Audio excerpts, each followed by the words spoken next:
live, right? Hello, everyone. We are live on It's a Family Affair. Today is a Saturday. This is the day that the Lord has made, and we are rejoicing and we are glad in it. We just thank God for the opportunity. We thank God for being here today. That's because right. it has been monsoon raining here in Fort Worth, Arlington, DFW area all day long. And I thought I was going to have to build an ark to get here today, Joe. Oh, yes. It's been pouring down here from what you was telling me. Oh, yeah. And I ran in a little bit coming in from Tyler, but we made it through. We made it through the storm. Yeah, we made it through Amen. the storm, and now we're getting ready to spread some encouragement and just lift everybody up. All right. Well, listen, everyone. Those of you who are on our Facebook Live page, we appreciate you joining us. And I have my Facebook Live on at Faith Davis. And we are going to be talking about today is domestic violence awareness. And we have our guests coming all the way in from Baltimore, Maryland. All the way from Maryland. So we thank God for technology because she's going to be on our phone line. So we want you guys to get on our Facebook page. So if you have any questions or any statements or anything you want to bring to the table here in our living room, please do so on our Facebook Live page. We appreciate that. Oh, absolutely. Yeah. So, Joe. Yes. How was your week? Actually, it was a great week. You know, Faith, each day, I think, as a rule of thumb, we need to write in our heart that every day is the best day of our lives. And if we do that, however it comes, we deal with it. But we know that too will pass, and we just move on to the next day and ask the Lord to bless us in it, and we move through and try to spread some joy everywhere we go. And that's right. important. It's so important. Oh, by far. I mean, there's nothing more important than that. It's just to lift people, and in all of that, when you lift others, you lift yourself. That's what's really important. I think it's a matter of finding out what's important and what's not, and move into that. That's important. It is. Today, when I was reviewing my notes before coming in, and I looked at one of your quotes that you did, I think you pulled it all together on one of our shows, and I just jotted it down in my notebook, and I just wanted to just kind of reflect back on that. You said, stop complaining and start gaining. Yeah, absolutely. You know, I think that's a good principle. Stop complaining and start gaining, right? You know, I mean, and just to elaborate a little bit on that, you know, when you think about it, Faith, think about it, we got, 7 billion people on the earth, and if we was, let's just say 600 million, 1% of that, if we would just stop complaining, right, and don't let that be a part of us. You think about what we could do to change the world and change the thoughts. It would be a point that, you know, we wouldn't judge each other. We would start to gain. We would think more about the children. I'm talking about all the children. Right. And focus on that. We can bring back some things that has been lost. Right. And that's respect in the household, respect in the bed. Just a whole lot. When you're complaining, it's almost like it becomes a way of living. And that's not living. That's actually existing. You know, and we could just change the scope of, I can reach out and touch someone else the right way. And it just brings back all of the things that what life truly is about. Embracing each other, learning from each other, not judging each other. Bring love back in the person, the creature. And like our Heavenly Father is truly about love. Oh, yes. And we can mimic that. I mean, people wouldn't, you know, the wars, most of the wars are in the heart of people. Oh, it's in the heart of people. We could change all that and be a world that is so much better to live in. You're right. I agree. Yeah, stop complaining. Start I gaining. agree. I agree. And you may, I mean, just, you know how one word can make a big difference in what you're saying. And to me, when you were talking, you said touch people the right way. Yes. We can always touch people, but we need to touch people in the right way. In the right way. Yes. And so that is so important, especially as we're talking about domestic violence and touching and having the relationship. We need to be in the right way. Yes. And we need to treat those that we love and those that we're not intimately in love with. We need to treat everybody in the right way. Right. You know, you would learn that. Your heart would depict that. You would have an aura about you. That anything other than love, I'm not a part of that. I walk in it. I talk it. You know, my countenance is about that. I mean, you can't tell me that the world of face will not change, because people will be different. And it will be just a much more loving, kind. It'll be the essence of what God is. And that's what's important. You know, when Christ ascended, he sent us a comforter. He sent the Holy Spirit. Yes. And it does everything that Christ does. And we got to operate in that. And that comes from a point of deciding to do that. Making a decision. You know, I mean, we're talking about encouragement, and I just want to say a couple of things about that. Yes. Encouragement is like a shot of adrenaline. It can lift a person and put them back on their feet again. And that's important, to spread encouragement. And also, I was going to say, your gifts are designed by God to lift others up. Understand why you got your gifts. And that should be something you do. If you don't use it the right way that God gave it to you, then you're using it out of order. Out of order. Out of order. Learn that. Learn the gifts. I mean, the domestic violence situation, I don't understand all of that. I just know, probably from this perspective, that sometime in situations of that may be something somebody have seen. I mean, they've seen experience. Experience. It may have been even in their household. I have never been around that personally. Yeah. But I know it's an element out there. I know it happens. And it will continue to happen until that entity that promotes that have to change. Right. And that comes from a thought of doing that, you know. It's got to be a situation where it's so very unhealthy, because that to me is like what am I trying to say? It could be even a seed, but it's a bad seed. Right. That's kind of transferred from one generation to the next. A generational bad seed. By far. Yes. I mean, it's just, I mean, to think about that. I mean, and you've seen people that make excuses for the person that does that. And in that, and I think in all that too, Faith, it doesn't have to be per se a man. True. I mean, you're violence is violence. That's right. It comes in all forms. Oh yeah, but it comes from a place. Yes. The whole idea of where did that come from, and was it generational? What promotes a person to do that?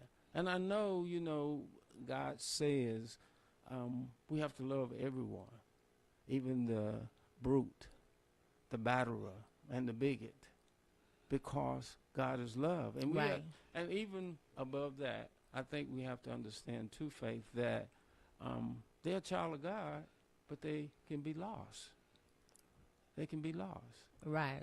They can be. Oh, yeah. They can be lost. And that's why I truly believe that we need to be a light. Okay. So they can see the light in some form or fashion. But they have to be out of the denial stage in order to really see the light. If they're having a problem, as you're talking about, extending love or showing love, if they're an abusive or an abuser, they have to really recognize what they're doing. And maybe it's something like you said, maybe they've been raised that way, Yes. and that's the only way they can show. They think that's a form of love. Yes, yes, yes. You know, abusive love. Wow. And That's it's just sad, but I know that, you know, this month is Domestic Violence Awareness Month, but I think we need to be looking at this every month. I That's don't right. think we should just have an emphasis, and I know, you know, that's the way society is to emphasize each month, just like this month is Breast Cancer Awareness Yes, Month, yes, yes. and we want to have a shout out to all the women and men out there, That's children that have been healed and going through the process of being healed Right. for breast cancer, and we thank God for all of the contributions that have been given to help with a cure for breast cancer or any other cancer, Oh, absolutely. Absolutely. which is a violent disease. Yes. And so we want to give praise to God for all those who've been healed and walking in their healing, and really I've seen so many people that have been healed, and they've developed nonprofit organizations, Yes, yes. support groups to Right. help those, and it's just so much love that comes out of that. That's right. So and much I think, love. you know, I have had a situation personally, but what I'm saying, I think when a person goes through that situation, breast cancer, reconstruction, or whatever it may be in terms of that, I Yes. think it's something in them want to give back and give hope to those that are coming through, going through, or will be going through. That's so much identification. Right. When I've been through what you're going through, I mean, you can connect, and I think the whole, even if it's that, I think what you learn out of that is commonality. If I've been through and go back and help somebody that helped me, that to me is truly love. Yes. That's love in action. That's- And that's what that's about. You Love moving in into action. the thing. Love in action. Action. I And- love it. Yes, and moving around to help somebody. Right. It's something in you exactly. because, again, I said earlier, encouragement. I mean, Encouragement. ain't nothing like it. You know, correction is good, but encouragement is much better. Yes. You know, and we got to get under people, not be afraid of And people. lift them up. Lift them up. It's all about lifting. You know, we're going through times now that's very unfamiliar. It's distant. It's something you've never been through before. But in all that we do, in everything we do, we honor Him. Oh, of In course. all things we do. We give Him all the And glory. give Him all the glory. All the And- glory. And glorify Him in everything, the small things, the big, everything you do, honor Him Yes. in everything. You know, and it's a sense that comes from that. It's a heartfelt thing. You know, when you learn this is all about, it just shivers and things come Yes. over there. You just know beyond the shadow Yeah, of a doubt that He's here. that He's here. And He's And here He right now. lives in- yeah, I He's feel it. here. I feel it right. And He lives, and you know. Yes. And it's just when what Marilyn say, let's two walk together, lest they agree. Yeah, I'm saying your stuff, Marilyn, if you out there. I know she's you are. on the line. I see her. Yeah. But it is, you know, and we Shout out usher to Him. Marilyn. Yeah, we miss you, usher Marilyn. Him. Yeah, we miss you. I just wanted to kind of cue us up a little bit for those who want to join us by internet. They could go to www.fbrn.us, and we are in the bowl, in the blue stream, or the blue bowl. And of course, you know, we're on Facebook Live, and we thank you for all who are on our Facebook Live page, and those who are on my Facebook Live page. We always thank you for being a part of our family. So I don't know if Miss Marilyn was going to call in for a second or two, but if she is going to call in, this would be a really good time if you wanted to call in, Marilyn. If you can't, we understand, but we wanted to give you an opportunity to dial in before we get in contact with our guests. Will you give us a little background on Angie Faith? Oh, yeah. Okay. And I'm gonna let her talk a little. I'm not gonna tell you too much because Right, I want sure, her sure. to do that. But Angela's Angie. Uh-oh. Is that somebody calling? Oh, incoming call. Oh, this mouse is not gonna get over here. Oh, here we go. Hello. Hello. Uh-oh. Lost him? I guess we did. Uh-oh. Who is that? Hey. Hey, Hey, Marilyn. That's Marilyn D. Hey guys, how y'all doing? Oh, we good. How are you? I'm doing well. Y'all are doing great on here. And we're looking forward to today's show. Well, thank you. Yes. We're a little nervous. You know, we need Miss Technology here, but Y'all doing good. I'm watching y'all on. You're doing real good. See, guys, everybody, Marilyn usually sits in the seat that I'm sitting in right now. It's a big seat, let me tell you. You are doing a wonderful job. Oh, well, Wonderful job. Well, I'm looking forward to our guests coming on today, and y'all are just really priming us up for that conversation on domestic violence. Yes, and so many people are dealing with that in ways that we probably cannot even imagine. That's right, man. And it's going to be definitely, interesting to hear Mrs. Angie's point of view on that and bring about some awareness to us all that we not, suffer through things that we don't have to suffer through, but, get that help that we actually need. Yes. Yes. And a question I would ask too, Marilyn, it's apparent, and we talk about it, and you talk about it in your coaching and everything as well. A lot of people are going through tough times. And yes. nobody is really excluded from that. And I would think, just my thoughts, and I have nothing to back it up, when people go through harder times, tension gets more, I would think. Yeah. And if something is out of order or there's disorder already there, and we have a person that maybe is already violent, and say the person lost his job and all, you can imagine what goes on in that household. Exactly. It would probably be unreal. It would probably be, excuse the expression, but hell on earth in that household.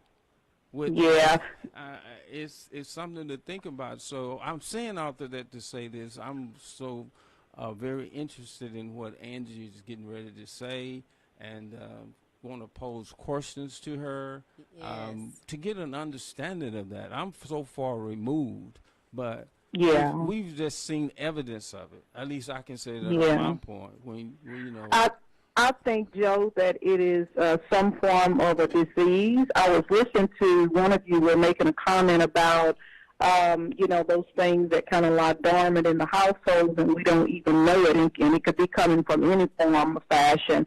And it really is a disease because sometimes diseases can hide in the body and we not even know that it's there until we start seeing symptoms of it, and then we decide to go to the doctor and get checked out or whatever, and then we find out that there's something that's not, not operating properly inside of us. And I think that's how diseases are, in even domestic violence like that, because it could be something that has been shown to them. They have grown up around those things, and it's like that's what we do. What are you talking about? Disease? We don't know anything about that. No. And it's only until that mirror comes in front of their face or somebody comes in to say that, or they see somebody bruised up and, see the hurt that's there, and they finally start to realize something's wrong. But even then, you think about a person that gets a diagnosis, the first thing they do what? They deny it. They go in denial. There's nothing wrong with me. I just prayed a prayer of faith over there. God will heal this, and not knowing that you may need to really go get some medicine, go get checked for that, and find some type of a change of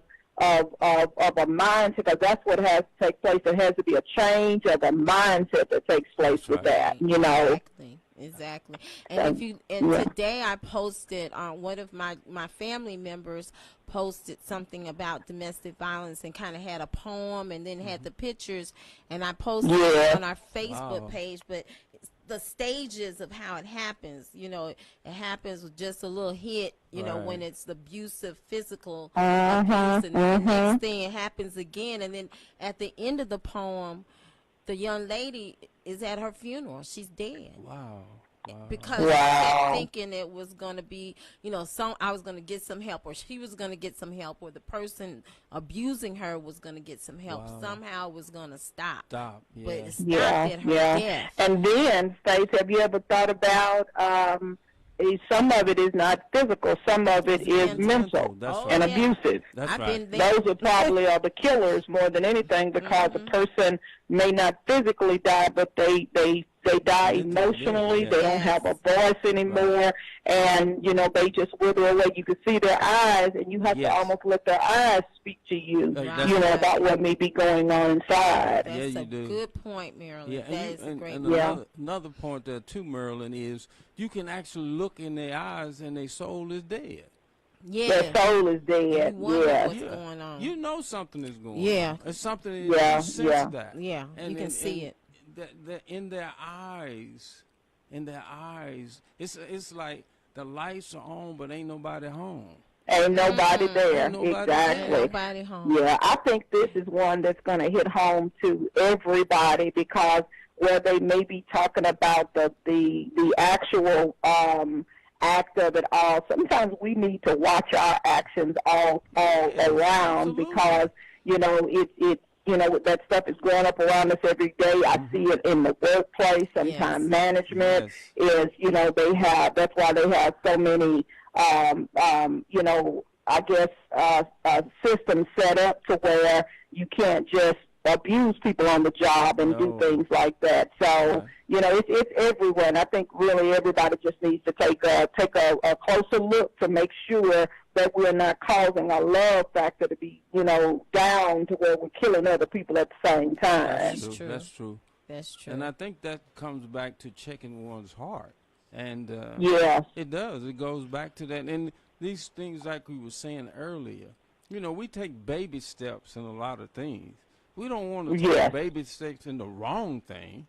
We want to take baby things in the things of God, you know, because once God get in, it prepares to a whole nother level. But again, I think you're correct, Merlin, in the fact of being aware and kind of watch things and people, because even in the workplace, people bring what they do from home at home to work. That's right. And if a person is mean, they mean everywhere they go, because they don't know how to channel that mess. I mean, they just mean. You just say, wow. You just mean because if it's so mean, they don't even like yourself. They just mean just because. I woke up today. God woke me up. Why? You're like, wow, that's something to deal with. Right? Yeah, and you know, another thing I think, and I know I'm going to let you guys go in a minute because we're excited about Angie coming on. And one of the things I think about also is that people have lost hope too. And when people lose hope, they get very mean, they get very ugly, they get very nasty. And what they're doing is they're trying to throw a sign out to let you know that I'm dying somewhere, and they're acting it out in other different ways. So the body of Christ, I think that's something that we have to come in to, you know, to be aware when a person has lost their hope. They don't care how they talk to you. You know, if they feel like they're dying, they don't care about cussing you out. They don't care about saying anything. They don't care about slap. And I think it's a form of death that's already taken place, so they don't care about life. That's right. They don't care about life. That's a good point. Amen. Very good point. And when you were saying that, Marilyn, you know, we do have those that might have other issues like drug abuse, alcohol abuse, other vices that contribute to the pain that they're going through, and that type of chemical dependency, whatever it is, could throw off those types of behaviors. Sure. You know, that will inject some type of violence. Yes. Exactly. Well, all right, well, guys, you all have a wonderful show today. I'm over here watching you all, and I'm excited to hear what Mrs. Angie has to say and our audience as well. So y'all have a wonderful evening. Okay, we love you. We look forward to talking to you guys soon. Thank you for calling in. Love you. Love you. All right, you guys be blessed. Love you too. Bye-bye. Okay, bye. It's just, you know, Faith, when you look at that, that's and I guess I don't want to sound like I'm repeating myself, but that's something to deal with. Oh yeah. That's a beast in itself, and usually in situations, it's in domestic, so it's within your household, and who's gonna get the wrath of that person are the people that's closest to them. Right. And they're walking in fear, probably. Of course. They're fearful, because they're hiding their scars if they're physical. Right. They're hiding their scars if it's internal, if it's Yes. mental. The children or those in the household that are seeing this, they're trying to deal with it, and they don't know who to trust. That's right. Because if all that information gets back to the one who's giving the abuse, That's right. their life might be in the same turmoil as the person who's getting abused. That's right. That's right. So, it's a trust factor, it's a violent factor, it's a fear, it's all that. All that. In a cesspool. That's what it a is. cesspool of stuff. And so. then you got to think somewhat too. The people that are in there, they just caught. Yeah, they're caught in the They're circumstance. caught in that. I mean, and if they do this, there's a backslash. If they do this, that's a back. So they're just caught in a situation, and it's not win-win. No, it's not. I mean, if they got to be there, they got to almost, like you say, walk around on eggshells. On eggshells. Because this is a time bomb. Yes, it is about going off. And if you got that mean spirit, and then if you're feeding that with alcohol, anything, whatever, you just don't know what to expect from that person. And that is, you think about coming home. Right, you don't want to. Yeah. You don't want to come home. Come back to that, and you like, want to go somewhere where you feel comfortable, safe, and you can have a peace of mind. Right. But, Joe, it got to stop. Yeah, it does. I agree. I mean, even if you're in a marital situation or living with someone, you cannot stay there. You got to find a safe way to escape. That's right. And the healing has to begin. That's right. So you can have some type of healthy love life and live safely the rest of your life. That's right. Because you don't know, when that situation might happen where your life might be in tremendous danger. Yeah, that's right. So you got to go. You got to leave. You can't stay there and keep getting abused. Right. You got to make a decision, and you got to do something about it. So, Miss Angie, if you're hearing my voice, I know we ran over a little bit later than what I asked you to call in, but if you could dial in right now, we would love for you to come on, because we're ready to start talking and discussing about our topic and learning about how we can help others and be more aware of what's going on. I think she's coming in. Very good. Hello. Hi. Hello. Hi, Angie. How's everybody doing? I'm good. How are you in Baltimore? I'm doing well. Sitting here, looking out my window, talking to you guys. Really? Really? How's So the weather it's nice there? to do this. I can do it out of the comfort of my own room. I know, isn't that nice? Good. How's the weather in Baltimore? The weather is beautiful. It finally hit fall out here. Oh. So I have a pretty good view of the city, and I'm looking forward to the trees changing colors out here. Oh. But the weather is nice. It was a gorgeous day out, but it is a little chilly. Oh, the okay. seasons are changing, huh? That's right. Yeah, the seasons are changing. I've been waiting to throw on my boots and pack away my sandals. All right. I miss the D.C. area. I really miss the D.C. area. I mean, we used to have so much fun. I know you're having fun, but when I lived there, it was just seeing the seasons change and really appreciating those seasons. So I really miss it. It's hot here in Texas. You know that. It's warm. Yes, it's not hot today, I've but gone on my fair share of visits. Well, Miss Angie, we are so happy that you came on, and we thank you for accepting our invitation. I want you to tell us a little bit about who you are and your experiences growing up. Just give us a background of what you would like to share, and then we'll just go into our topic for today. What about that? It sounds good to me. I just wanted to check in with you guys. Am I sounding okay? Yes, to you all? are. Oh, Sounds you're great. Or do I great. need to adjust in any way? No, you're good. You're good. Okay, great, wonderful. So my name is Angeles Evans.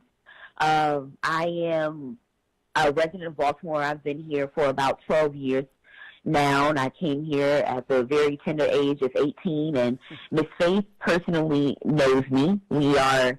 It's a family, and Miss Faith and I are a family. We're real family now. Family. She knows that I have a great love for the city of Baltimore, and I not even to plan. I think initially I started working in the city, and it just has been something that I've just kind of attached myself to more and more and more through the years of being here. I came here for school. For undergrad here, I went to the great University of Morgan State University. Miss Faith is a fellow HBCU, so she knows my love for my university. And ever since graduating, I've been living in the area, working here, and right out of college, I found myself my last semester of college at doing an internship at a little organization called Turnaround here in the city. And maybe 2 weeks before I graduated, I was offered a job there. So I started working with sexual assault, domestic violence, as well as human trafficking victims. And I wound up staying with that organization for 5 years. And in my experience there, not only did I fall in love with the people I was working with, the clients we had, and the general community in which my responsibility was to go out into the city of Baltimore as well as our county areas and educate people through trainings and public presentations and different activism type of events that spread awareness about the issue of domestic violence. But in that time there, not only did I fall in love with that type of work and being able to be in this supportive role of being in a space where I could help people find their voices in aspects of in ways that they are being hurt, primarily by people that are supposed to love and care for them and support them. I fell in love with that work, but I also went through a couple of personal revelations, I would say, of realizing how that type of work actually showed up in my personal life, in some of my childhood experiences, and it became something that just I drew even closer to. So it became a part of me, and it's still a part of me, and I think it's one of the topics that actually not too many things can get me too riled up, but it's one of those things where I always say I'm not like a person who get on social media and stuff like that and go back and forth about a particular topic, but this is definitely something that whenever I have the opportunity to speak about it, I do that. I do that not only because I am passionate about it, but I do that because I know there's so many people who aren't in the space to do that yet. And I pray and I hope and I speak out in hopes that it helps those people get to that place where they can say something for themselves, where they can say something to a family member, where they can say something to a friend, whatever role they have to play in getting something like this resolved, something like this abolished, eliminated, so that in testament to what you said, Miss Faith, that people can feel safe and have a peace of mind and only be in relationships that are healthy. Yes. So that's a little bit about me, Miss, and why this particular topic is so close to me. And I'm ready to get into the conversation. I was taking notes to what you guys were saying before I got on, and I'm open. Oh, okay. Well, Miss Angie, I think since you are the person that has the platform or have the information, we were just talking from our heart. We really don't know what steps need to be taken in situations if someone were to be abused, or how to detect characteristics of an abuser. I would Right. like for you to teach us, to kind of educate us on, what are the number one types of abuse, how does it happen. And then I've also posted on our Facebook page, if anyone has any concerns, any questions, to post them on the Facebook page so I can then communicate them to you and you can respond. Okay? Okay. So All right. I'm gonna let you take and just educate us on the foundations of domestic violence, and and talk about children, men. It's not always a woman's issue. That's very true. Yeah. And touch on that as well. Okay. All righty. So one thing Joe mentioned while I was listening in before I dialed in, he made a comment that I think is a good place to start when it comes to issues of domestic violence. And Joe, you said before I got on that this is not something that you've personally had an experience with, and that you're a bit unknowing of. But you made a comment and you said you can't. Actually, I'm sorry, I take that back. This was Marilyn when she dialed in. She said, you can't imagine. And I think that if you do not have that experience, if you don't have that personal experience, you want to operate from that space. You don't want to make assumptions. You don't want to think that you're in the know of someone's situations. You don't want to, you don't necessarily want to insert yourself with all the reasons why this person should get out of this situation immediately. You want to operate from this place of unknowing until you seek out information. So I did want to say that because I think that's a really great place to start when addressing issues of abuse, Right. and especially if you're speaking in the context of supporting someone who is in an abusive relationship of some sort. But just to kind of give this background, because one of the reasons why to start from this place where we can't imagine, where we operate from no understanding or very little understanding. Right. Our best way to start that process is to educate ourselves. So just to be clear, domestic violence is it's also called intimate partner violence, and one of the reasonings behind the shift in the wording with this particular topic is because of what you just said, Ms. Faith, that it can affect women and men. Right. And then those effects, that type of relationship can also affect children if they are present within a relationship that does have abuse in it.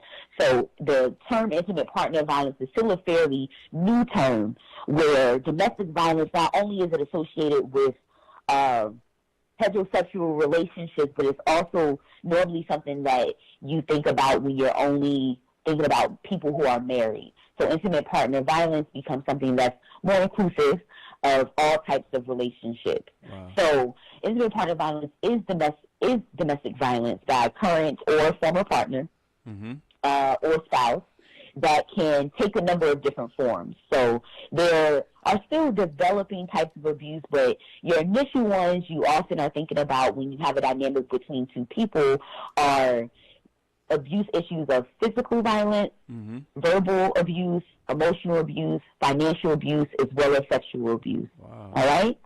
So these are things that are coming up in a relationship. So you don't have to have the presence of all five of these types of abuse.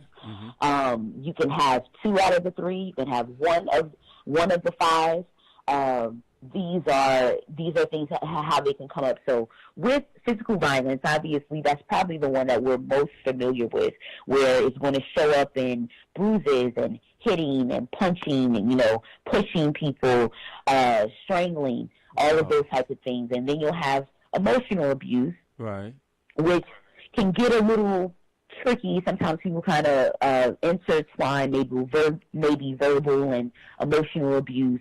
But emotional abuse is going to be accompanied by the victim may be displaying, things like low self-esteem. They're extremely apologetic or even meek. They may be showcasing some anxiety. They may even develop some type of drug abuse or alcohol abuse.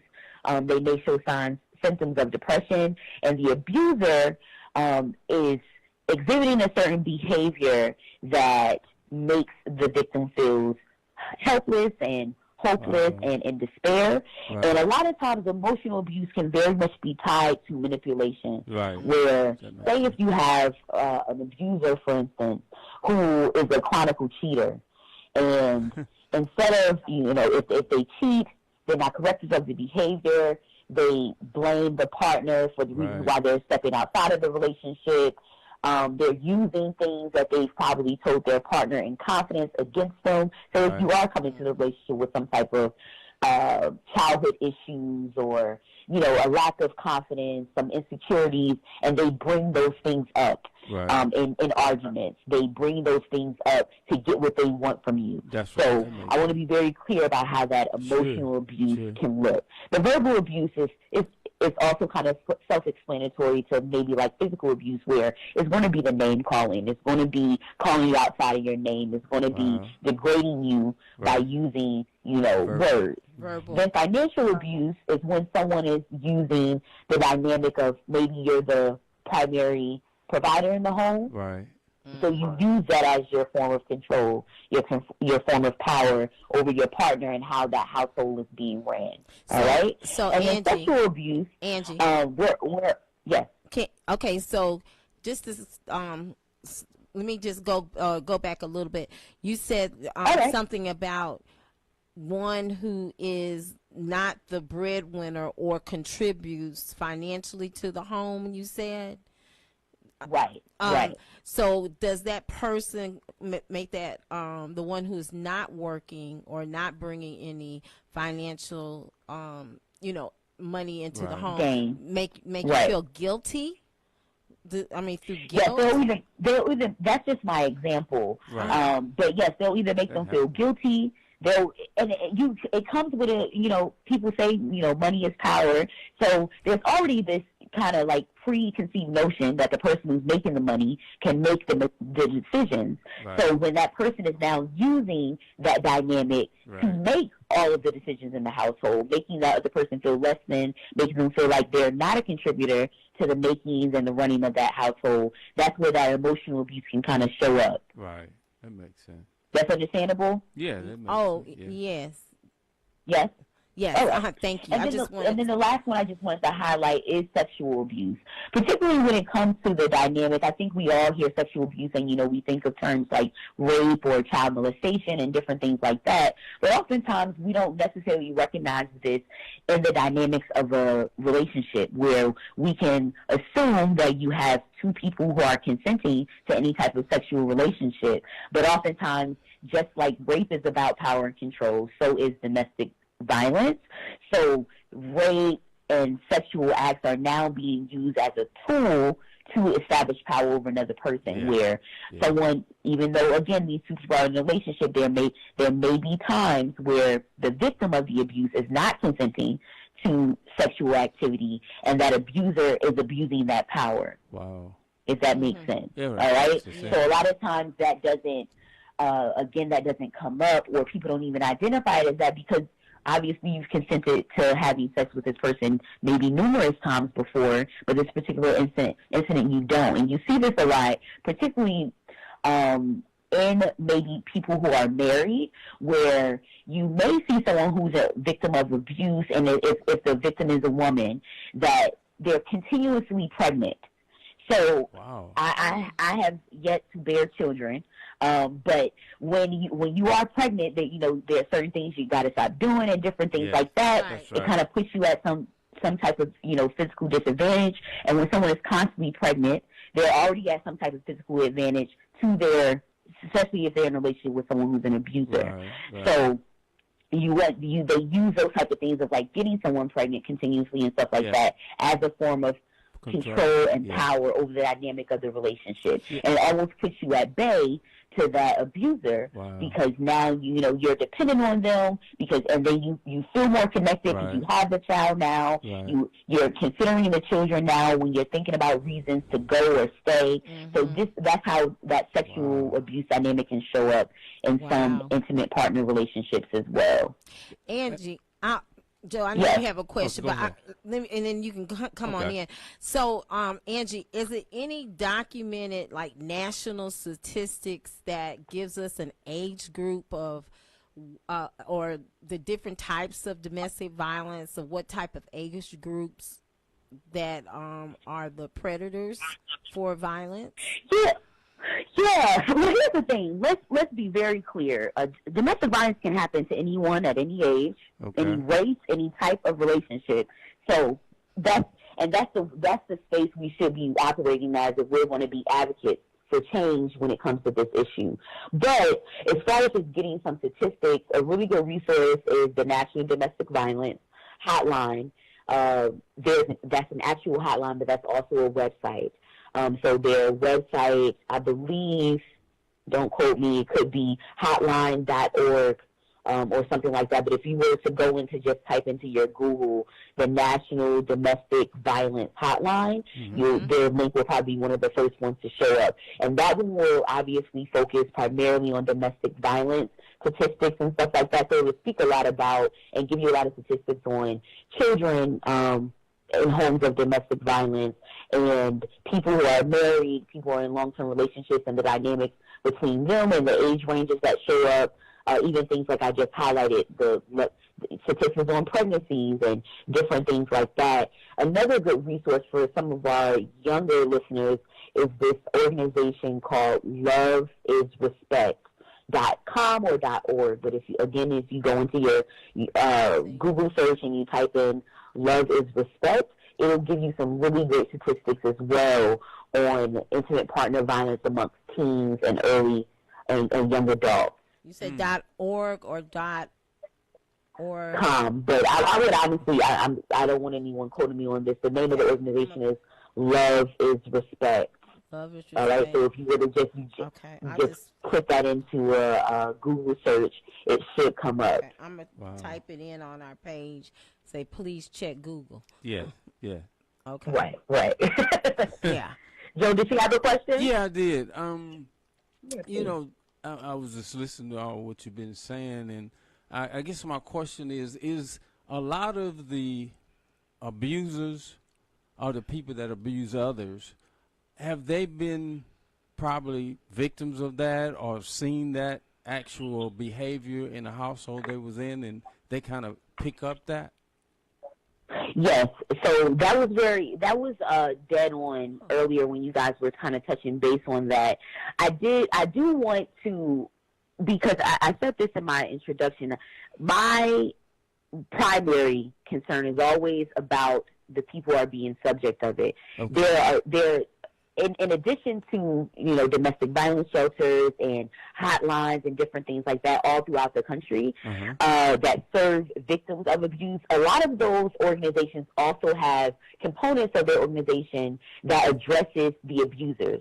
So that in regard to helping them trying to formulate healthier relationships, they may have spent some time in jail, and this is the program that they go to once they get out for charges of domestic violence. So this is someone who's working through some of the things that you guys touched on, like maybe having anger issues, maybe having some things going on with mental health and different things like that. So I don't want to, I think in the importance of this conversation is really important to focus on how we support people speaking up about that abuse. But as far as just why abusers abuse, that is one of the primary reasons, or how that shows up is what you just said, Joe, is that oftentimes what we learn is learned behavior from our experiences. So oftentimes you'll see strong connections between people who go up to be abusers, or even people who go up to fall victim to abuse. That's right. That they may, you look back at their history, there's a strong likelihood and a high rate there of people who have been pre-exposed to abuse in the home, and how that's showing up in their adult relationships as they're starting to formulate their own relationships. Right. So yes, you're definitely correct with that. Do you think sometimes people hide it until something happens? The abuser or the victim? The abuser. Oh, yeah, definitely. I mean, oftentimes one of the things about, and this is just a plug to how you support victims of abuse, is that you want to believe them. when they are sharing something with you, because oftentimes it may even be hard for you to believe. Say if you're a couple and you guys, you have mutual friends and stuff like that, and the male of the couple comes to one of the other male friends and tells him what's going on in the relationship and stuff like that. And it's hard. One, it's probably going to be hard for him to believe, because we're going to probably kind of go into those traditional gender roles and say that, well, you're a man and, you should do this and you should do that and all of that. So it may be some disbelief because this is a male victim speaking out about abuse there. But in addition to that, sometimes it's very often hard for people to see those characteristics when someone is saying, hey, I'm being treated like this behind closed doors. And sometimes it can be really hard to conceptualize that. But oftentimes, the person who's being abused is the only person that's actually seeing the abuser be abusive. That's right. Unless there are children in the home that are catching it. But sometimes, too, speaking to your statement, Joe, even sometimes it's very much hidden from the children as well. Right. At least for a certain time when the children are younger, and stuff like that, where their perception of what's going on around them isn't as clear, but it very much can be hidden. Oftentimes, that is the case. Yeah. Okay. Well, that's good. I know from my own personal experience, early in marriage, and we were overseas. I know that sometimes I would be the punchline. And not the punch, not anyone punching me. Let me get that clear. Right, I know what you mean. But like if a joke is, you're in company, and I usually was the one who got the joke, or I am the fall person, Okay. And so in that, when you have someone who uses the person, your loved one, your spouse, and you're the joke, and everybody laughs. See, that suppresses your esteem, right? And you're always looked at, like, oh, okay, so she, ha ha ha ha, whatever it is, right? And so your voice becomes very shallow, yes, and you don't speak up, you kind of shut your mouth because you don't want that verbal abuse to come at you, or that mental abuse to come back at you. Right. And that's happened to me. That's such a great example of what I was talking about. And you said mental abuse, and I want to be, that's something that I didn't know when I was speaking about emotional abuse. It can also be referenced as mental abuse. And that's such a good example of what I meant by that emotional abuse, where it's so funny you said I'm the punchline, and you said not physical punch, because obviously if your spouse had punched you in front of friends, they would have had a different reaction. That's right. So That's right. And we often relate it to that. It has to be like that physical dynamic, but that emotional abuse, that's why I said it can be so tricky, and it can sneak up on you, where you don't necessarily identify it as that, because everyone's laughing, You may be feeling a certain way inside, but everyone's laughing. So not only do you not want to be the subject of the verbal abuse, but you don't want to, dampen the mood. Everyone's laughing, everyone's having a good time. Exactly. But those subtle things you're saying, it's happening to you, and it's depressing you, inside. And you can feel that coming on. And again, it's very subtle sometimes, and that's exactly, again, that was such a wonderful example, and thank you for sharing that, because it was so subtle, and that's a lot of times how this abuse dynamic, this power and control dynamic can start. It starts off very subtle, and you don't even realize that it's happening at first until it gets a little deeper, and then all of a sudden it's moved on to something like physical abuse. Angie, do you think that's kind of a way to break that person's will? Say that, Faith has a strong will, so I want to break that. And for a man, that's a man that's insecure, because you have a strong will. And so if I can't do it one way, I go and do it. So I won't go through the front door. I go through the back door and get it done. Yeah. Would you say? Right. Yeah, okay. So, yeah, definitely. I think that whether someone initially is doing it out of their own insecurities or anything like that, it definitely is this way of starting a process of breaking someone down. Wow. Again, before I got on the phone, there was a lot of mention of healing and, healthy mindsets and, positivity and different things like that. But just imagine every time you and your spouse or you and your partner are joining together amongst friends, that your partner always finds a way to make a joke and make light of you. Wow. And how that could eventually affect you. Where so much where the next day this happens, let's say 10 times in a row. Wow. And by the 11th time, more than likely, the person who's being the butt of this joke don't even want the friends to gather because they already know what is going to happen in that particular setting. And particularly, Miss Faith, with that example too, that is also a very high warning sign when someone is trying to is comfortable enough to make light of you or embarrass you in some type of way in the presence of other people. Wow. Because if they're doing it in front of other people, who knows what they can do when it's just you and them alone. Right. Right. And I think sometimes that happens when one might be jealous and they want to suppress. They know the greatness that's inside of you. Yes. And they want to suppress that so the other person will look more highly than the person that they're throwing that type of emotional abuse on. But of course, you guys are saying some trigger words there as far as jealousy, oh, really? The manipulation, all those type of things. Sometimes, particularly if there's any younger people, some young people out there, and I would say in the age range of maybe 12 to 22 years old, a lot of times we can.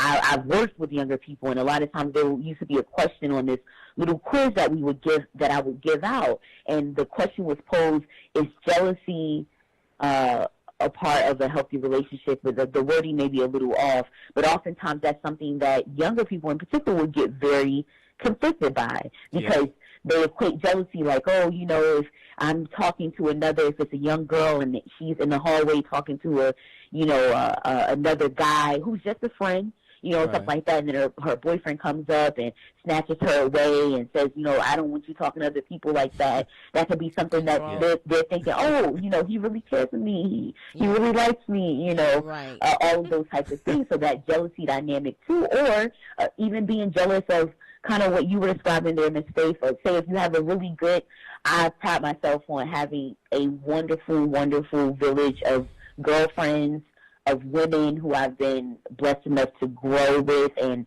I could only hope that there are plenty years ahead for us to continuously grow in our friendship.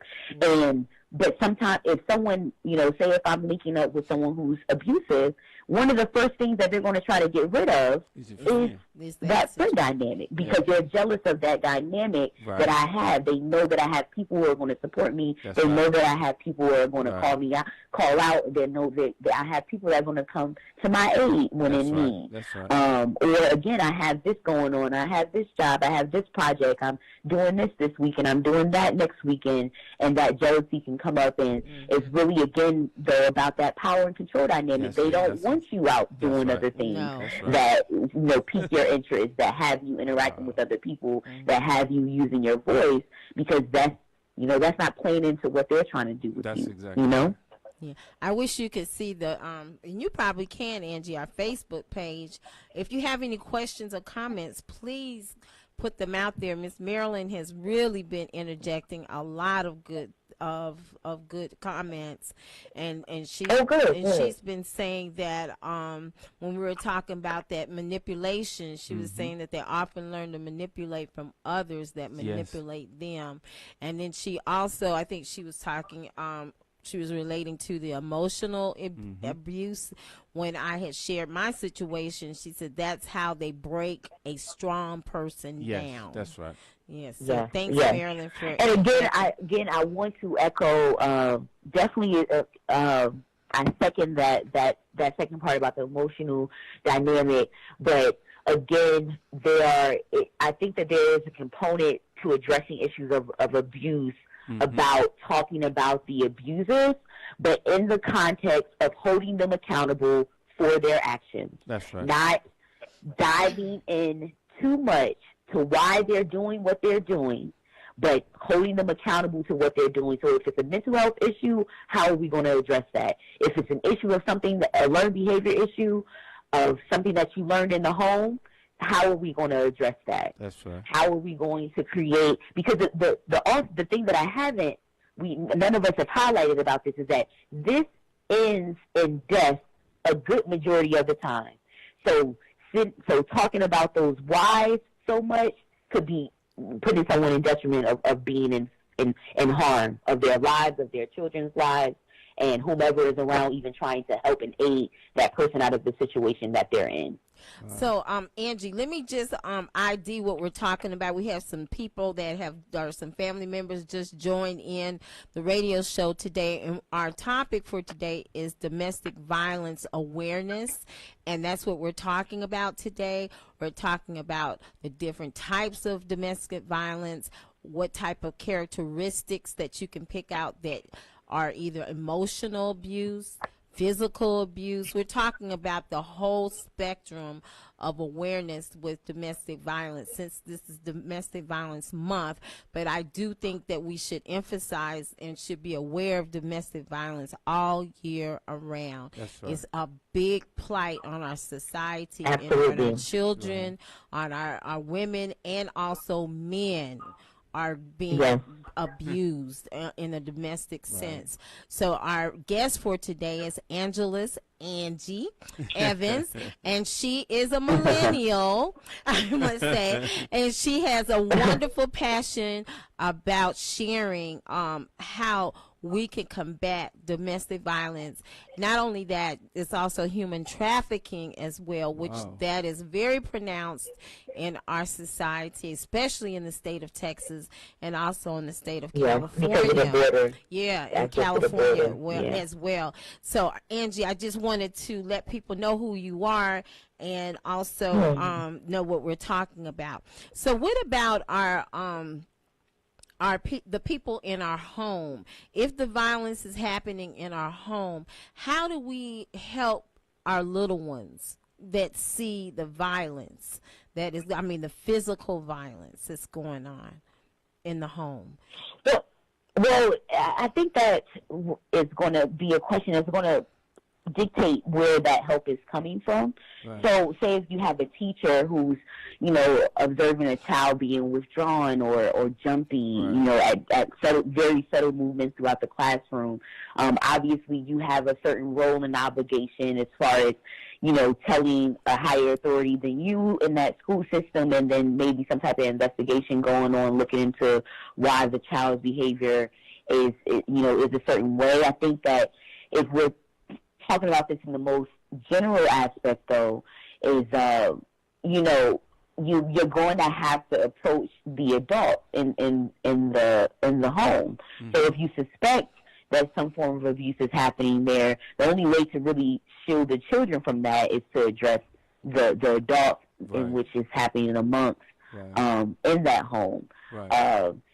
Children, whatever is happening in their home is other things that could be happening outside of the home that is keeping them on track, that is keeping them in a healthy mindset, whatever, their escape may be school, their escape may be a friend's home, or, something like that. Escape may be church, escape may be some extracurricular activity where they're getting some other reference of what a healthy relationship may look like outside of what they're actually seeing or observing in their home, or, sometimes they could even be one of the victims in the home as well. Yes.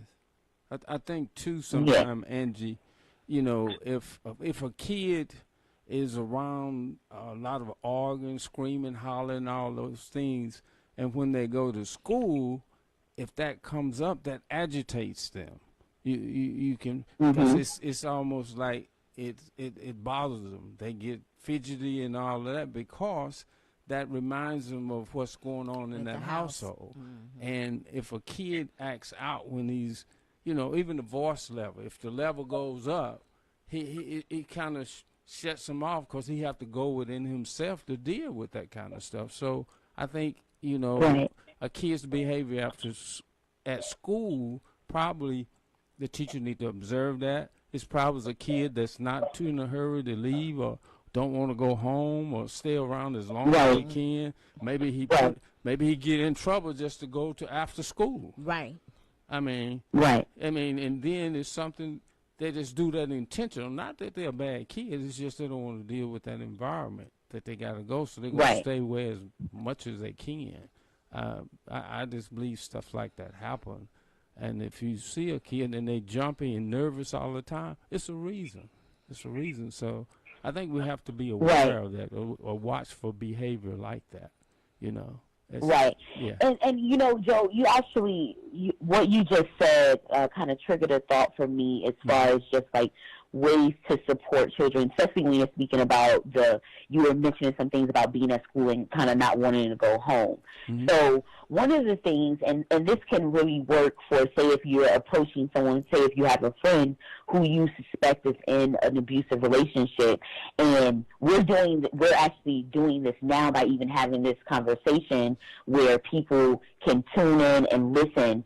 The thing about something like domestic violence is that it is, in more recent years, it's definitely become something that people are speaking out more openly, but it still hasn't reached a level of normalcy where, and I mean that in the sense that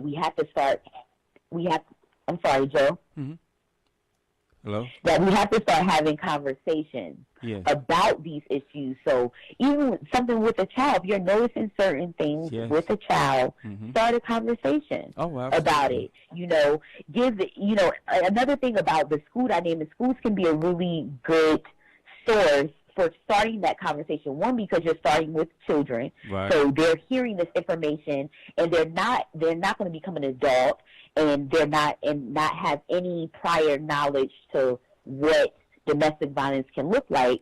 So here in Maryland, there is a law that was enacted, I believe, in 2016, called Aaron's Law, where it actually constituted schools to be required to have some type of training and different things like that, not particularly for domestic violence, but for sexual assault. And again, and this is from someone who's worked with children as young as pre-K, talking about sexual abuse. And obviously you alter the conversation on the age range as children from pre-K to maybe high school gets older. But when you said this, Joe, it made me, and going back into your question too, Ms. Faith, about how to support children, one thing that we don't talk about enough is that we can be a part of helping with domestic violence by supporting legislation. So I mentioned this law purposefully, where it's not just about also starting conversations, not just about going and volunteering at your local domestic violence shelter, but there are ways that we can get linked up to bills that are being enacted, bills that are being amended, that are going to support people who are in these types of situations. And we got to keep an ear to things like this, because there are things out there that are going to be harmful towards victims. There are things out there that's going to be helpful towards victims. And if we have some type of knowledge about how we can back that, whether it just be for us to send an email to our local council member, or send a letter to our district senator, or anything like that, those are also ways that we could really be affecting the lives of victims of abuse. So I wanted to mention that because, Joe, you really triggered my thought, particularly on talking about children and how they could be supported. Yeah. You know, Angie, when you said pre-K, my heart dropped. When you I'm sure it did. Oh my God, I just can't. But that's what I'm saying. Your heart, it really should. Well, I can understand it dropping, because it's sad that we live in a world where that's the type of conversations that we have to have with children that young. Wow. But we do live in a world where we have to have conversations with children that young. That's and again, like I said, these curriculums are very much geared towards age ranges. So particularly with preschool, for example, when we're going in and we're talking to preschool age children, we're talking about how to keep your body safe. We're, talking about good touches and bad touches. We are affirming them and empowering them to know that, that they own their bodies, that they can say no, that they have identified people in their lives that when they have issues at home, at school, at an after-school program, at any type of, social setting that children may be at, that they know they have identified adults that they know and that they trust and that they can go to and speak to. And a lot of that messaging can very much be shifted to an issue like domestic violence. So if you're sitting there and you're talking about how other, bullying and different things like that, and that triggers for a preschool age kid, my mom, calls my dad names, and my dad sometimes hits my mom in bad ways and bad touches and stuff like that. And that type of thing can really be helpful to the whole family dynamic, not just the children, where the child is making that connection, and then they may say something to their teacher. Wow. And then that teacher can say something to the principal. That's right. And then that principal can have some type of investigation of what's going on in that home. Wow. So that is the place that we live in. And I think that, again, with the work, I am not as alarmed by it because you accept the reality of it. And then it's just like what I was saying with the abusers. How are we going to address it? Yeah.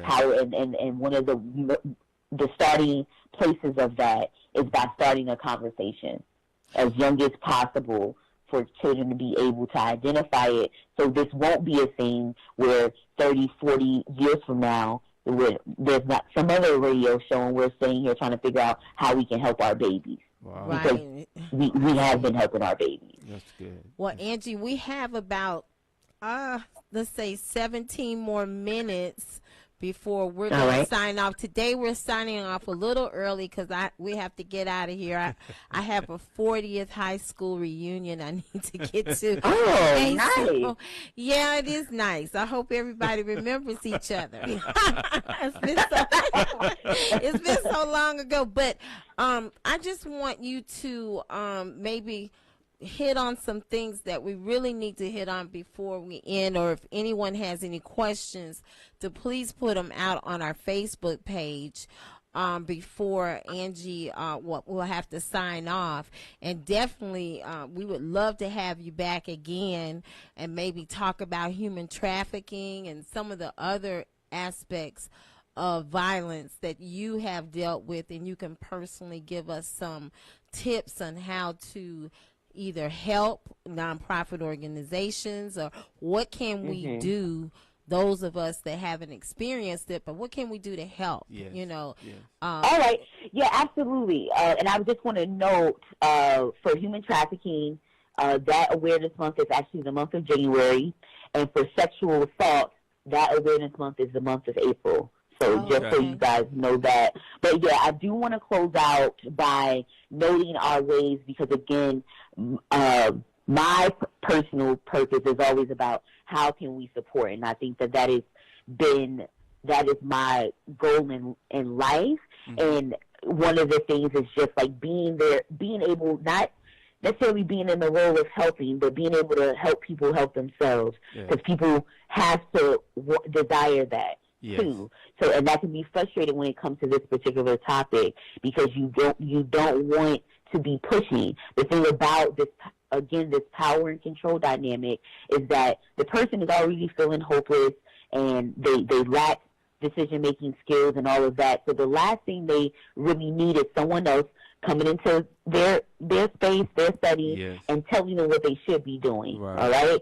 So I would suggest making time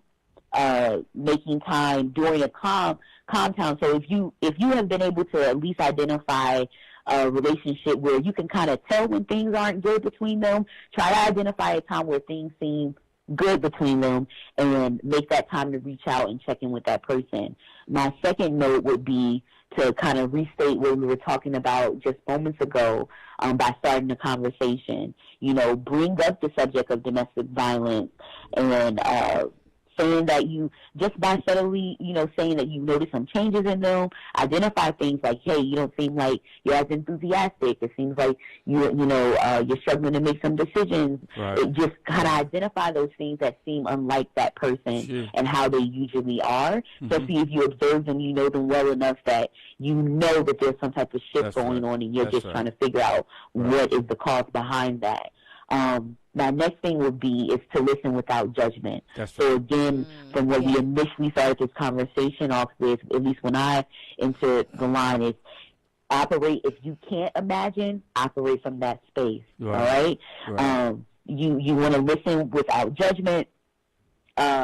The next thing you want to do, this is something else that I mentioned already, you want to believe them, again, because oftentimes a victim is the only one who sees the dark side of this abuser. Right. So it may be hard for you to conceptualize, but if this is what this person is saying, you want to take that at face value. All right? You want to assure them. You want to say things like, I believe you. This is not your fault. Right. You don't deserve this. All right? So, again, if your priority is to get this person out of the home, you have to start with the messaging of reaffirming their confidence. Yes. Because it's going to have to be this two-way street. Once you've gone in and you've committed to this dynamic of helping this person out of this situation, you definitely want to reaffirm that confidence that's been slowly diminishing from the different forms of abuse that's been taking place. Right. All right? Yes. A few more, you want to validate their feelings. Oftentimes, victims can definitely be confused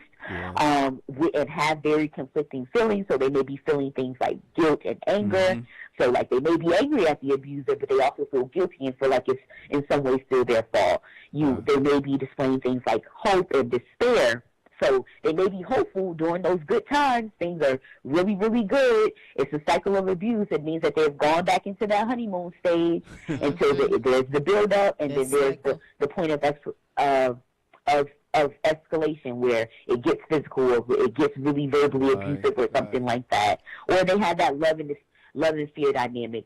People often, one of the primary questions is like, well, why do people say it's love coupled with the fear? You think to yourself, if you leave, especially if it's gotten to a point of very severe physical violence, you think, if you leave, I may die. But you also have this notation in the back of your head that if I stay, I may die.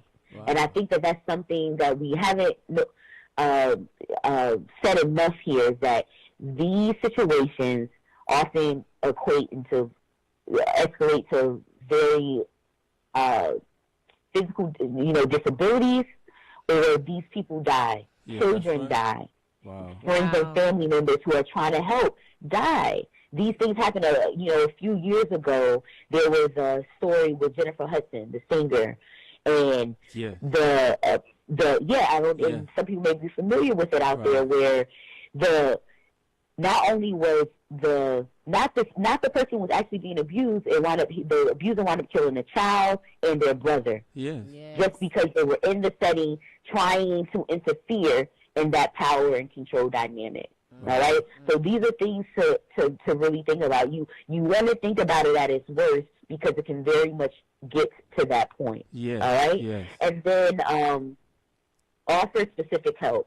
So going back to how we started this conversation, you want to develop some type of understanding for yourself. You want to educate yourself. If you live in a community, you want to identify where there are shelters, maybe the availability at those shelters. What type of services do they offer? Maybe it's certain things that the victim may be more open to versus going in and speaking to a therapist or working with some type of advocate who's going to start a safety plan on how to exit this home. But it may be other types of services that people offer, where they can get in a space where they can relate to people who are going through the things that they themselves are experiencing, but they may not be ready for those steps.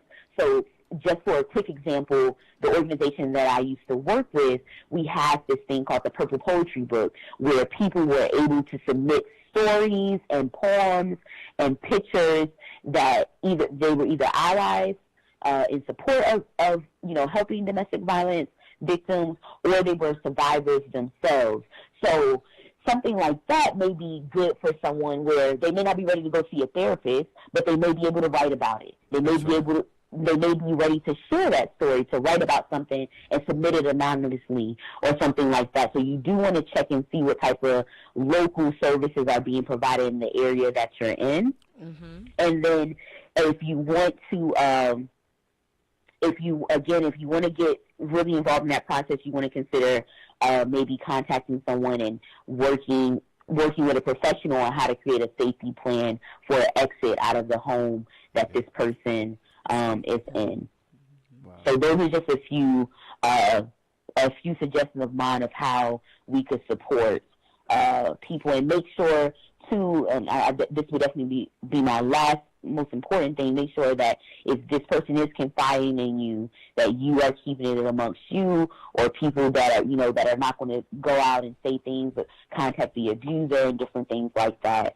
That becomes a little different if you're speaking about, again, if there's some teenagers listening. If you know a friend of yours, you guys are 15, 13 years old, you know a friend of yours is in an abusive relationship, again, you want to operate from that perspective that you want to identify adults in your life that you know and trust, and you want to go and maybe speak to them and speak to them about what's going on with your friend. And you may fear that that friend is not going to be your friend anymore or anything like that. But I used to say to my teens that would you rather your friend be alive and mad with you, or dead and happy with you? That's right. Right. And I think that that won't only work with teens, but also if you fear that even as an adult, going to another adult, but a friend or a family member of yours that you know that you love and you care about, there may be resistance. There definitely may be denial. Those were some other words that came up earlier in the conversation, but that has to be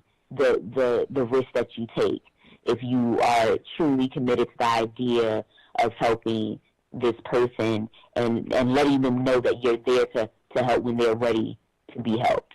Mm-hmm. Makes sense. So, Angie, you just given. This has been one of the most. Yes. I can't say I got so much. It's so much information. It's so many different avenues of domestic violence that you have opened my eyes to. That's right. I know Joe and I we're over here expressing ourselves through body language. We're not trying to show too much emotion, on the live feed. But I mean, we are just like, oh my God, we're overwhelmed with it. Right. But it's good information. Don't get me wrong. It's things that we need to know. Yes. It's where our family out there in the listening our audience need to know of how to handle these situations when they come up. We never know. No. We never know. Or we'll be able to share and give someone this information. Now, you are working somewhat with legislation too, right, Angie? Is that important too? Yeah, it is not tied to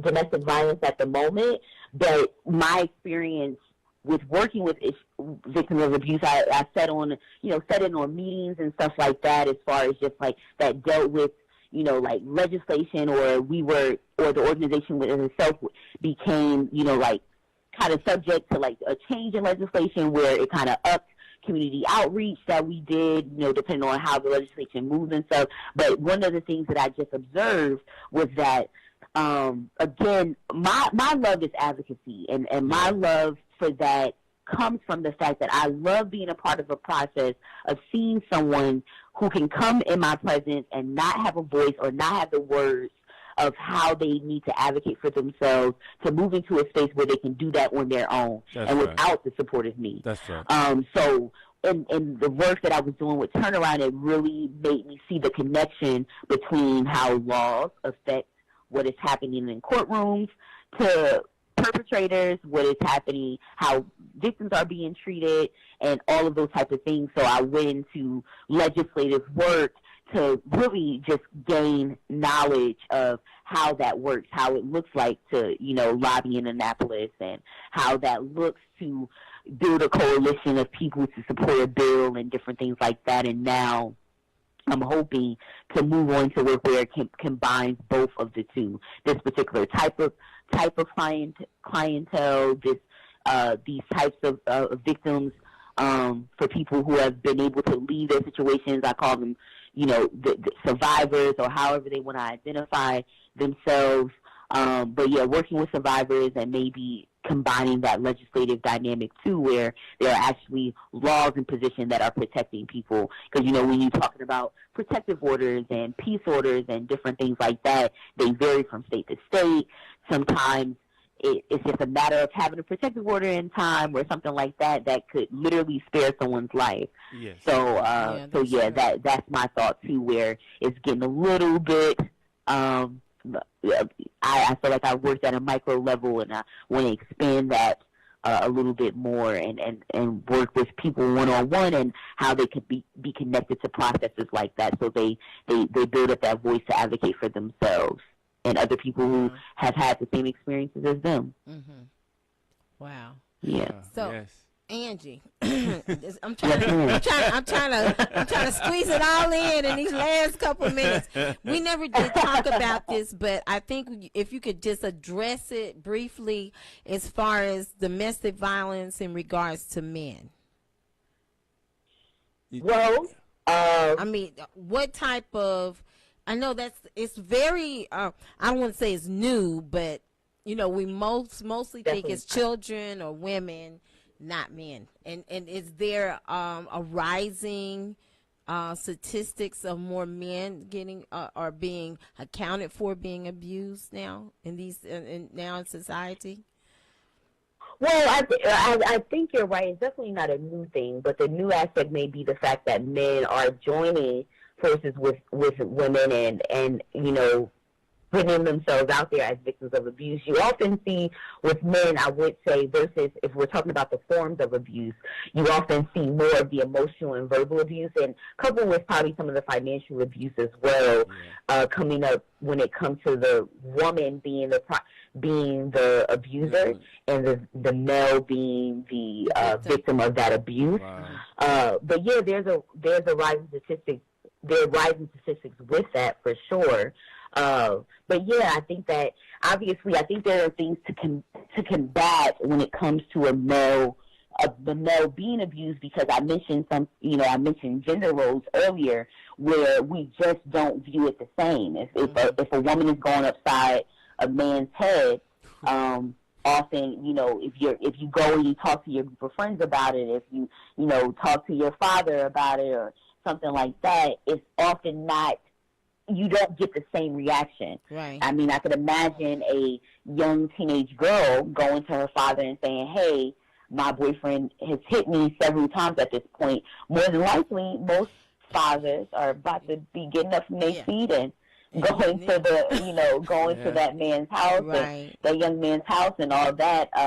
But if you change that and you put a teenage boy in that seat talking to their father or their mother, the reactions aren't always the same there. Right. It's important that men, but also too, even for the male being the victim, there also comes some issues with the male identifying if they are being victimized in some type of way, again, because of the social conditioning that we have out there, those gender roles that we consciously or subconsciously kind of play into. Mm-hmm. So, but yeah, I am a strong advocate for men speaking out against abuse and identifying that they do exist, that they are, just as much a part of this initiative to ending these issues as women and children are. Mm-hmm.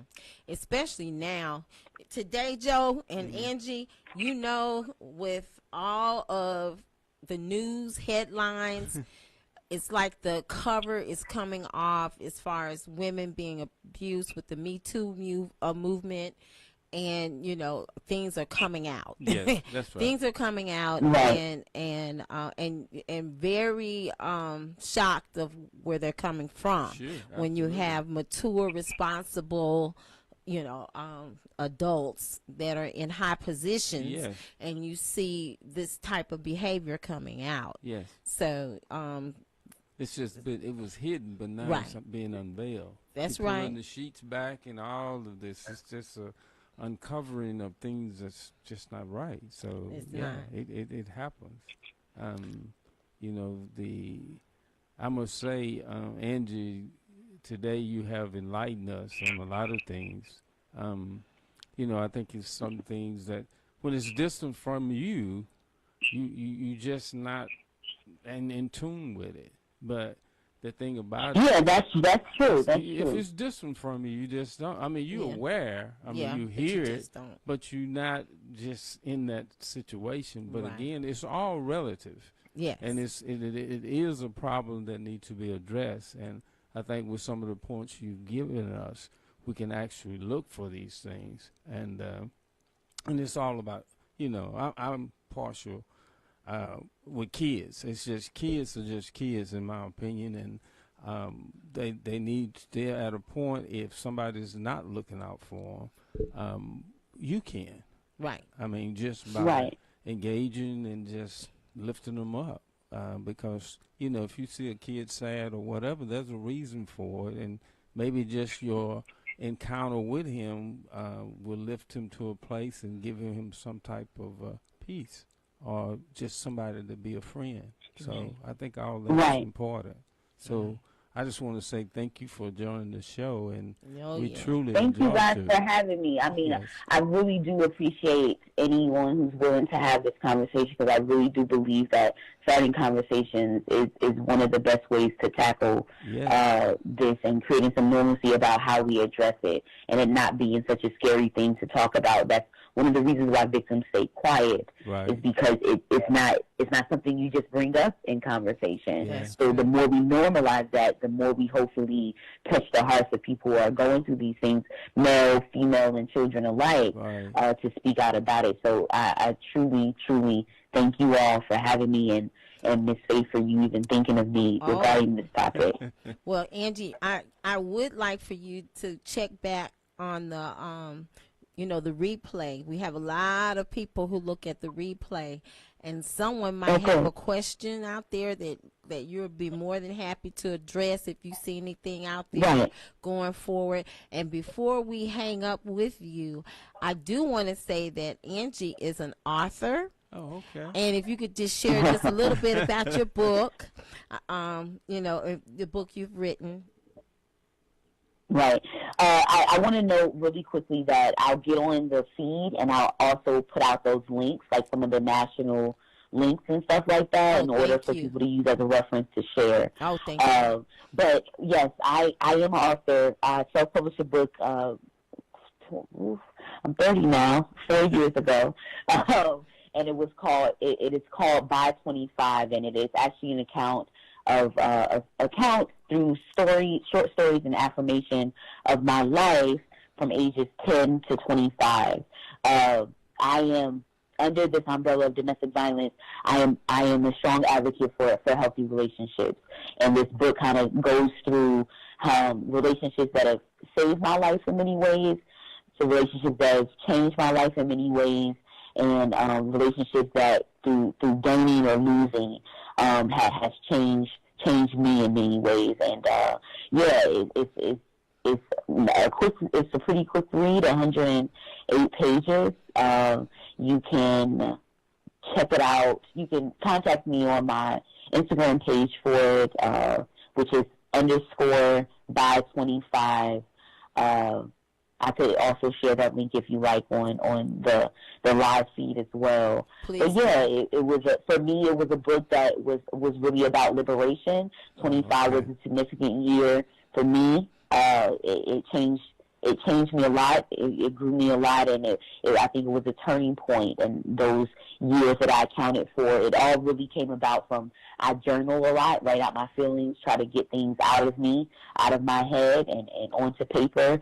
And I just kind of took these journal entries and put them all together into a book that people have liked and loved, and it's been good. It was the first time I ever shared anything that I had ever wrote, although I've been writing since I was maybe 12, 13 years old now. Yeah. So, Congratulations. Yes. Absolutely. by Thank 25. you. And you're 30 and you're so mature And I'm and 30 now, so that seems wisdom, like a wisdom. light years ago. She said light Oh my years God, ago. Leah, light years. Okay. Well, Angie, listen, when you come back, and I know you're quite a visitor in the DFW area. Yeah, especially like my second home at this point, I feel. Right. So hopefully, when you come back, maybe we could throw you you in here in our living room, and you can come on live with us because we're here I would love every that. Saturday. I was sad. I mean, I was just there last week, and I was sad that, I mean, obviously we had plans last weekend. But I wish that we could have got something together when I was there, so I could have met you, Joe, and and all of that. That would have been nice. Yeah. Yes, and Marilyn, I know she wants you to come back as well when she can be on, and I know she has enjoyed it. Also, Alvino out there, I know he has too, because he's also an advocate about relationships. All of us are, and we're passionate about it, and that's why we have It's a Family Affair, because we want to address the family, we want to address the issues in the family. We want to have a safe environment for our families. So we want to give out information and be an advocate for those things. So we definitely appreciate you coming on. We want to give you back the rest of your evening. And we Thank you, yes, because I got plans. oh, excuse me. Okay, you got plans too. And your mom, I know your mom. Thank you guys so much. I love you all, Joe, your family too. Yes. Say you family, your family absolutely. too. Right. And I know your mom. Enjoy. Hey, Angie, I know your mom is on, so I know she's proud of you. Oh, good. Yeah. I haven't spoken to her today. Well, let me not get into personal conversation. Mom, I'll call you after. Okay. All right. Have a good evening. Okay. You guys have a good one. Thanks so much. Okay. Love you. Love you too. Bye. Bye-bye. Well, Joe. Yes. Faith, and our eyes was catching each other, and sometimes the eyes can say something without saying something, if that makes sense. Yes, and it when it comes to the thought of kids, and I mean, I don't dismiss adults, but it's just kids in situations like that. I mean, if your heart don't go out to them, I would wonder if you got a pulse for a minute. Right. But it's exactly. the thing of bringing her in and speaking these things. These are hard conversations. Right. But the reality of it is these things happen. It happens every day. However hard it is, we still need to bring it up. Right. Exactly. And, I have some means of addressing it, some resources. So, I mean, I guess I'm saying that to say, we are a family affair, and there will be issues that we steadily want to address. Yes, steadily. Because if we can just touch one person, one family, one person. Yes, it's all not in vain. That's what it's all about. Yeah, and if you don't go there, how you gonna put it out there? You got to go there. Go there. That's was my comment that I wanted to say, because I can look in your eyes, and I'm sure you look at in mine, and you like, wow, this. Right. It's amazing. And you know what's amazing is that even what I shared about my situation. Yes. You really don't, when you're like what Angie said, you really don't know that it's really a form of abuse until you're aware of what abuse is. Yes, that's right. And so, of course, I'm one to speak up, so I'm gonna tell you, I'm not the I'm not the punchline, okay? So I'm gonna tell you how I feel. So that didn't happen, for a long period of time, but. What if I were weak? Yes, or what if I had low self-esteem? Yes. Or some of the things that we talked about, the characteristics. Yes. It could have been a totally different story. But that's why it's important that we start with love, what we talked about earlier, absolutely. and have that agape love for everybody. Yes. and to be an advocate. Sure. To be an advocate, to get it out that these type of behaviors are not approved. No. We do not approve of this. And so, and especially what's going on in our society right now. And we didn't talk about, some of the things that are going on in the news right now, but we all know. Yeah. you know, that's right. we That's all right. know, and we just have to be aware, and we Yes. have to make our children aware. Right, absolutely. And some of the things that Angie talked about our personal space, things for little children to Yes. know about. Those are things that are really, you have to. Yeah, It's not that's like right. maybe. Right. No, you have to. You have to. Because yes. it might be another child that Yes. might abuse another child. Oh, so, yes, it is. so we really have to keep this on the front Yeah, line. We it really is. do. And pray. Yes. Yeah. And pray and lift our children up. Oh, it's so important. I It don't think is. it's much anything. It's very important. I can't expound on that enough to see how important it is. And I just don't want to see people actually, if there is an abuser, enable them. Enable them until you take on the fact that you make an excuse for that abuser. Right. No, and that's you taking on a victim mentality and saying you are the reason why they do what they do. No, Right. you're not. Right. Yeah, you need to get past that. And Get past it. Get past it. Get past and it. do some self-love. Self-love. Self-love. Self-love, Love yourself. self-caring, all of that. That's important. It is important. And know that your validation don't come from no partner. It comes from your heavenly Father. Yes. And lean on that. Lean on him. Yes. Lean on and him and call his name out. Yes, call it. And many times you need to. Right. Yes. So you never can call on him enough. No. So we appreciate Angie, coming on. Thank you, Angie, again, coming in. And we're going to have more and more different shows where we're bringing on, Yes. those who are in those positions Mhm. that have that professional advice. Yes. And knowledge in order to inform our family. Yes. You are our family out in the listening audience. So, Joe, we had a good show today. Oh, yeah. We're going to culminate it and we're going to shut it down for today. Next Yes. Saturday, the Sharkey Awards is going to be Oh, going yeah, on that's next right. Saturday. So we will not be on live on the air. I think we'll have a show that we've done previously that might be Yes. online. So we do want you all to go out and look at that at Yes. www.fbrn.us in the Blue Stream, and we will be on that platform.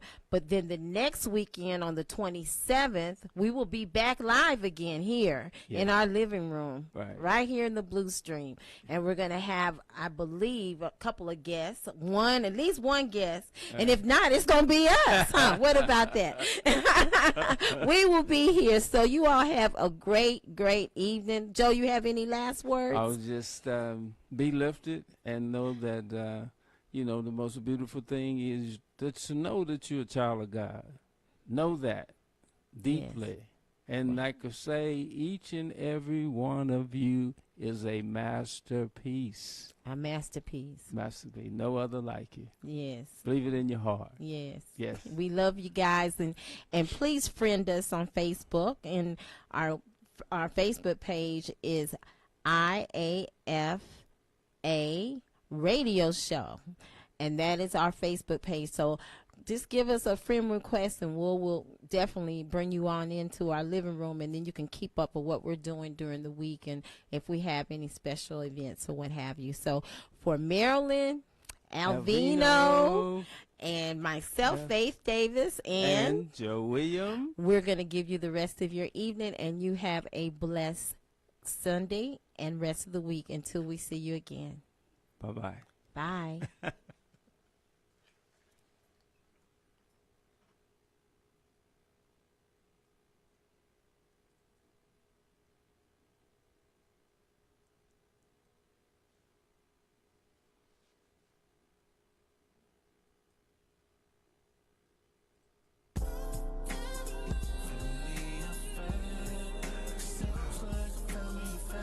Cry together, laugh together, talk together.